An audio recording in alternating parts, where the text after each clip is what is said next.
Vamos conferir a hora? Vai aparecer no cantinho da sua tela, são 7 horas e 12 minutos. Incêndios destroem reservas ambientais em Minas. No Parque Nacional da Serra do Cipó, já são 4 dias seguidos de queimada.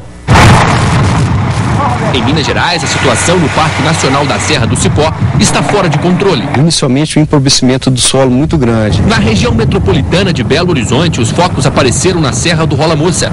A região abriga mananciais de água que abastecem a cidade. Gentíssimo, pede um dos meninos para me ligar aqui.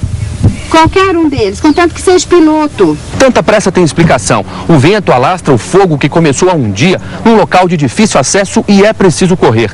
Esta equipe de brigadistas vai por terra tentar chegar ao local e nós vamos junto. Temos que abrir caminho por onde o fogo já passou. Aqui nesse pedaço o chão já está bem quente. Por aqui o fogo já destruiu tudo. O negócio é acabar com essa brasa. Acabar com a brasa. O combate às chamas é feito com a ajuda de aviões. Hoje deu resultado. A grande luta nossa é proteger o manancial, principalmente o manancial Catarina, mas ele já está totalmente preservado, o fogo não vai chegar até ele. A grande pergunta é que fica, né? Em quanto tempo a vegetação vai se recuperar, né? E será que volta a ser o que era antes? O Wagner Vidal, será que dá para ajudar nessa recuperação, Wagner?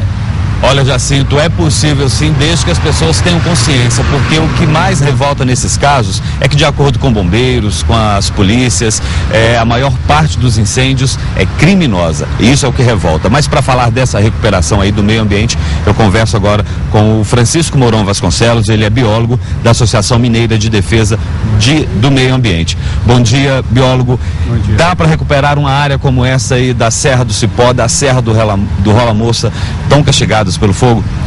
Com certeza há recuperação sim, mas é uma recuperação de longo prazo. O que tem sido notado é que com os sucessivos incêndios há uma perda gradual da biodiversidade, da riqueza biológica. Vão sendo selecionadas aquelas espécies que têm menos resistência aos incêndios. Essas espécies vão sucumbindo, deixando espaço a outras. Com isso, o ambiente perde parte de sua riqueza biológica. Você falou de recuperação a longo prazo. Tem um tempo médio para isso? Depende muito do ecossistema. Um incêndio em mata, por exemplo, dependendo da intensidade, são décadas de recuperação. Um incêndio num campo limpo, o tempo é menor. No cerrado também o tempo é menor.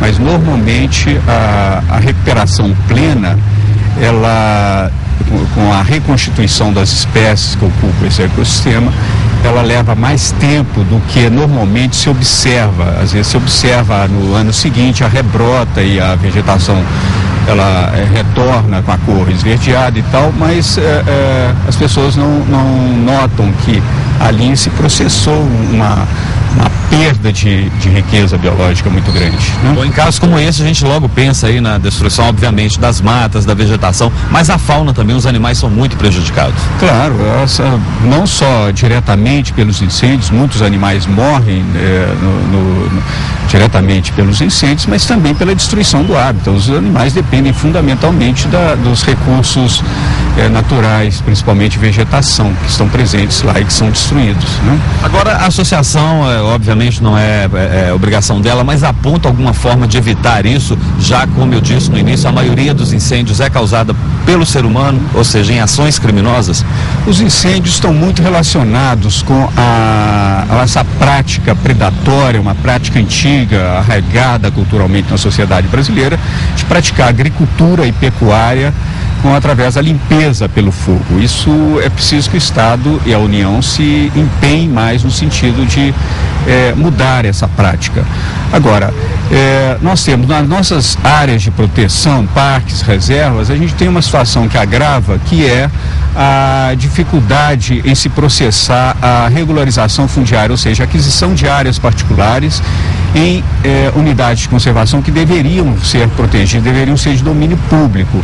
Então, quando o Estado não compra, o poder público não compra, evidentemente o proprietário continua usando da forma predatória e muitas vezes ele até ateia fogo como uma forma de retaliação pela não regularização dessa situação.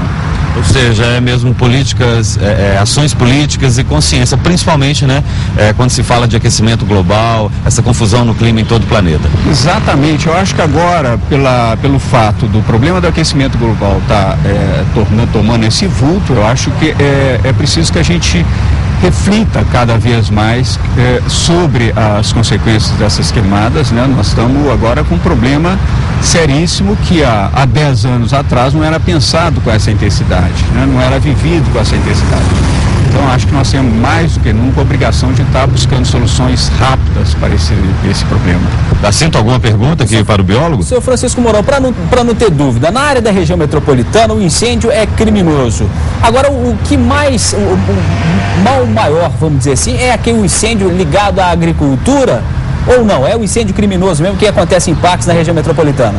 Na região de Serras, por exemplo, onde se concentra a maior parte de nossas unidades de conservação aqui no entorno de Belo Horizonte, há uma prática ainda, principalmente naqueles parques que não foram regularizados, cercados. Aqui o Parque do Rola Moça, que queimou ontem, por exemplo, ele não tem toda a área dele demarcada e cercada. Por lá entra gado, entra pessoas utilizando outros recursos e tal, e tem a prática, infelizmente ainda tem a prática de queimar o capim para fazer a rebrota do pasto.